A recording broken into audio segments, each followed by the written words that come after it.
আসসালামু আলাইকুম এভরিওয়ান। বিচ্ছেদ গল্পের 5 নম্বর পার্ট নিয়ে চলে আসলাম। তো বেশি কথা না কইয়া গল্প শুরু করা যাক।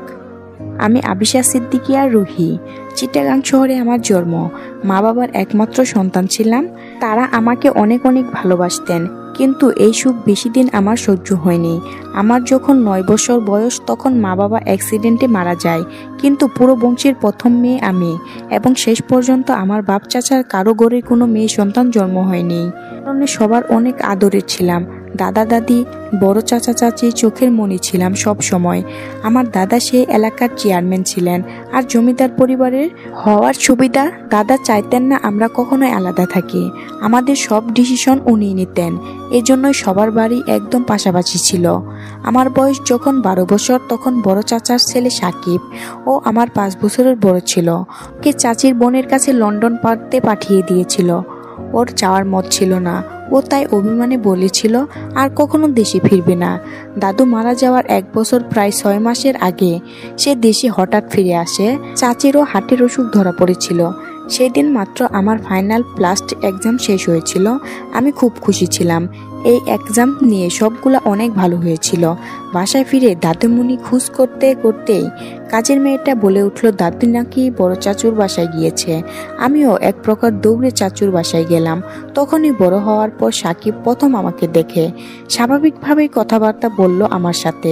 আমি বুঝতে পারিনি ওর মনে আমাকে নিয়ে কি রকম চিন্তা ভাবনা কাজ করছে।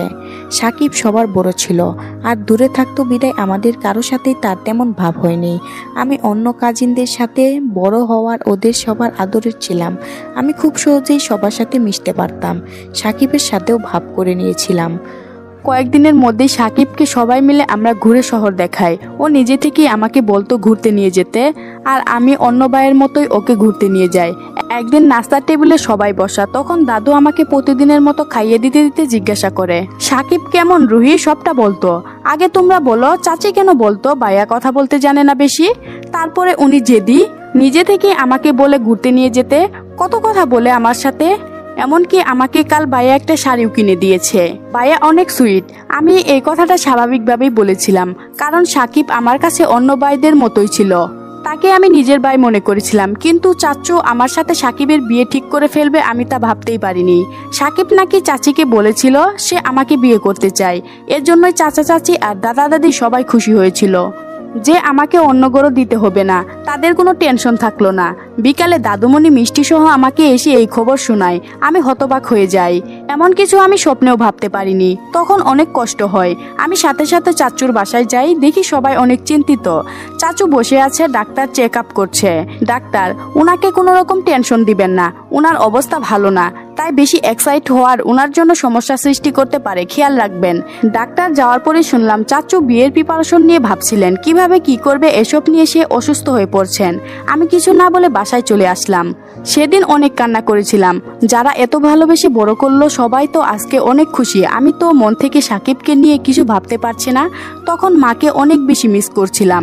এ জীবনে চাচা চাচি দাদা দাদি কেউ মা বাবার অভাব বুঝতে দেয়নি, কিন্তু সে রাতটা আমার জন্য পাহাড়ের মতো কঠিন লাগছিল। পরের দিন থেকেই বাসায় বিয়ে বিয়ে একটা আমেজ তৈরি হয়ে গেছিল। আমি চুপচাপ সবার সবকিছু দেখলাম। দাদা আমাকে অনেক ভালোবাসতেন। উনি চাইতেন আমি উকিল হই, কিন্তু ডাক্তার হওয়া আমার স্বপ্ন ছিল বিদায় আমাকে মেডিকেলে পড়িয়েছিলেন। আজকে উনি যদি বেঁচে থাকতেন তাহলে হয়তো আমাকে সাকিবের সাথে বিয়ে দিতেন না, কিন্তু আজকে কাউকে বলতে পারছি না। এদিকে মোটামুটি সাকিবের ফ্রেন্ড, অফিসের কলিং সবাইকে জানানো হয়ে গেছে যে আমাকে বিয়ে করছে। এঙ্গেজমেন্ট হতে আর 3 দিন বাকি। চাচু আমাকে ডেকে বলেন, মা তোমার শরীর খারাপ, এমন লাগছে কেন আমার মেয়েটাকে কিছুদিন ধরে? না চাচ্চু না, আজকে থেকে আমাকে বাবা ডাকবে। এটা শুনে আমি কেঁদে উঠি। চাচ্চু আমাকে মাথায় হাত বুলিয়ে জিজ্ঞাসা করেছে কি হয়েছে আসলে। তখন আমি চাচ্চুকে বলি এই বিয়ে আমি করতে চাই না। উনি কিছুক্ষণের জন্য চুপ থাকেন, এরপর আমাকে বলেন করতে হবে না, তাহলে তুমি আমার মেয়ে, আমার ভাইয়ের শেষ স্মৃতি তুমি। তোমার যদি মন না চায় সাকিবকে বিয়ে করতে তাহলে জোর করে আমরা বিয়ে দিব না। সেদিন রাতে চাচা সবাইকে বলে আমার মেয়ে এখন বিয়ে করতে চায় না, তাই সাকিবের সাথে ওর বিয়েটা হবে না। তবে সাকিব বড় হয়ে গেছে, ওর জন্য একটা ভালো মেয়ে দেখে আমরা তাড়াতাড়ি বিয়ে দিয়ে দিব। প্রথমে চাচি দ্বিধা করলেও পরে সম্মতি দিল। আমি খুব খুশি হয়ে গেলাম। ভেবেছিলাম সব ঝামেলা শেষ। বরাবর রাতে আমি কখনো একা ঘুমাতে পারি না। ভয় হয় দেখি সব সময় দাদা দাদু না হয় চাচা চাচির সাথে রাতে ঘুমাতাম। সেদিন দাদুর রাতে খুব জ্বর হয়েছিল, তাই চাচিও রাতে আমাদের বাসা থেকে গিয়েছিলেন। কিন্তু মাঝরাতে তার জ্বর এত বেড়ে যায় যে চাচি আমাকে বললে তোমার চাচুকে ডেকে আসো। চাচির কাছ থেকে চাবি নিয়ে রাত তখন 2:45 মতো ছিল। আমি চাচুর বাসায় রুমে ঢুকতেই কথাটা বলতেই রুহি যেন আটকে উঠলো। চোখে মুখে স্পষ্ট বইয়ের ছাপ দেখতে পাচ্ছে ইরাত। রুহির হাত কাঁপছে। ইরাত নিজের অজান্তে ওর হাত আলতুভাবে ধরে বলল, কি হয়েছে? তারপর রুমে গিয়ে দেখি সাকিব চাচুকে বালিশ চাপা দিয়ে বলছে, আমি রুহিকে চাইছি, আপনি দিলেন না। এখন এই দুনিয়ার আপনার আর কোনো দরকার নাই। আমার চাওয়ার পূরণ না হলে সবার পরিণতি এমন হবে। চোখে মুখে তার হিংস্রতা প্রকাশ পাচ্ছে। আমার চাচুর হাত পা তখন নিথুর হয়ে আছে অলরেডি। আমি সামনে গিয়ে ওকে ধাক্কা দিয়ে সরিয়ে দেই আর চাচুর পালস চেক করে দেখি উনি আমাদের মাঝে আর নেই। তখনই উঠে সাকিবের গালে একটা চল লাগিয়ে কাঁদতে কাঁদতে বলি, তুমি মানুষ নাকি পশু? এটা কি করলে তুমি? আমার চাচু, আমি তোকে ভালোবাসি, তোর জন্য অমানুষ হয়েছি। আমি সবাইকে এখন বলে দিব, তোকে পুলিশে দিব। তখন ও সাথে সাথে আমার মুখ চেপে ধরে এরপর আমার মুখ বেঁধে টেনে হিসড়ে গাড়ি করে কোথায় যেন নিয়ে যায়। আমি সেন্সলেস হয়ে পড়ি। এরপর যখন হুঁশ ফিরে তাকিয়ে দেখি একটা রুমে আমি চেয়ারের সাথে বাঁধা অবস্থায় বন্দি। রুমটা একদম পর্দা দিয়ে বন্ধ, কেউ নেই আশেপাশে। অনেক চিৎকার করলাম, করেও লাভ হলো না। একে তো নিজের চাচাকে হারানোর দুঃখ, দ্বিতীয়ত সে খারাপ লোকটাকে শাস্তি না দেবার পাওয়ার দুঃখ। অনেকক্ষণ পরে সে জানোয়ারটা আসলো। এতক্ষণ আমার শরীরে কোনো শক্তি নেই আর। আমি আপ্রাণ চেষ্টা চালিয়েছি নিজেকে চেয়ার থেকে মুক্তি করার জন্য, কিন্তু পারিনি। সামনে এসে সাকিব আমাকে বলে, বাসায় মিথ্যা একটা চিঠি লিখেছি আর বলেছি তুই বয়ফ্রেন্ডের সাথে পালিয়ে গেছিস আর এটা আব্বু পরে মারা গেছে। সবাই তোকে আর দেখতেও চাচ্ছে না। দে হেট ইউ রুহি। আর তোর কথা না কেউ মানবে, কারণ আমাকে তুই বিয়ে করতে চাস নাই, এজন্যই বানিয়ে কিছু বলতে পারিস। এরকম অনেক হিট আমি 2 দিনে সবাইকে দিয়েছি। 2 দিন তোকে আমি পেঠিটিন দিয়ে ফেলে রেখেছিলাম। নাও মাই ওয়ার্ক ইজ ডান। তাই এখন তোর একটাই ওয়ে আছে, আমাকে বিয়ে করে চল বাসায়। আমি বলবো তোকে বুঝিয়ে নিয়ে আসছি, তোকে যেন মেনে নেয়। ও এটা বলার সাথে সাথে আমি ওর মুখে থুতু দিয়ে দেই। এরপর ও আমাকে অনেক মারে। এভাবে আরো 1 দিন কেটে যায়। আমি বুঝতে পারি আমার শরীরে আর কোনো শক্তি নেই। পরের দিন একই সময় ও আবার আসে। আজকে ওর চেহারায় হাসি। রুমে ঢুকে আমাকে বলে, তুই এভাবেই না হোক অন্যভাবেই আমার হবি। আজকে তোর সাথে বাসর করে ফেলবো, তারপর বিয়ে না করে কই যাবি?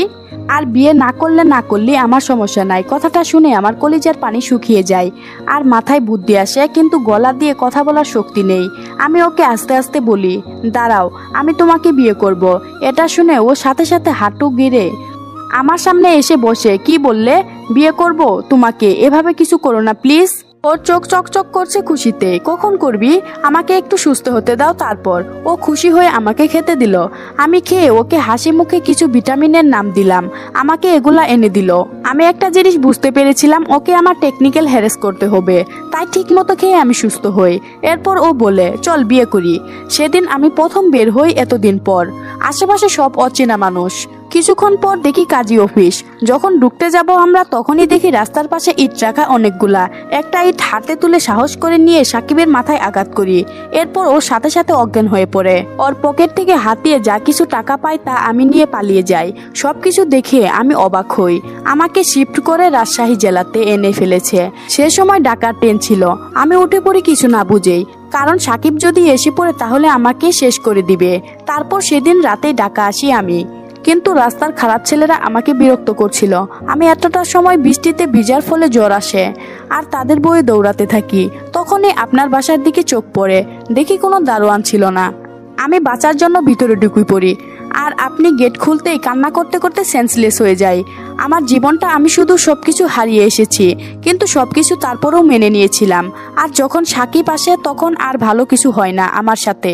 আমি জানি না আমার কি হবে এই জীবনে, এখন অর্থহীন। পরন্তু বিকালে সোনালী রোদ জানালা দিয়ে রুহির ওপর পড়ছে। ও নিচের দিকে তাকিয়ে কথাগুলো বলছিল। কতটা অসহায় লাগছে ওকে। মনের কষ্টে হু হু করে কেঁদে চলছে। আর রুহির জীবনের কাহিনী শুনে ইরাদের কলিজায় লাগছে। মেয়েটার চোখে পানি। ওর সহ্য হচ্ছে না। কেন যেন ইরাদের ওকেও আপন লাগছে। নিজে থেকেই ইরাদ রুহিকে জড়িয়ে ধরল। ভয় পেও না, আমি আছি। আর কেউ কখনো তোমাকে কিচ্ছু করতে পারবো না কোনোদিন। কান্না করো না। রুহি আশ্বস্ত পাচ্ছে, পরম আশ্বস্ত পাচ্ছে ইরাদের বুকে। চোখ বুজে একটা শান্তি পাচ্ছে। দুইজন আষ্টে পিষ্টে একে অপরকে জড়িয়ে ধরে রেখেছে। রুহির ইচ্ছা করছে সারা জীবন এই বুকে থেকেই কাটিয়ে দিতে পারবে। তো আজকের গল্পটি এ পর্যন্তই শেষ হয়ে গেল। গল্পটি যদি ভালো লাগে অবশ্যই লাইক কমেন্ট করে দিবেন এবং আমার চ্যানেলটি সাবস্ক্রাইব করে রাখবেন পরবর্তী পার্টের জন্য। ধন্যবাদ, সবাই ভালো থাকবেন।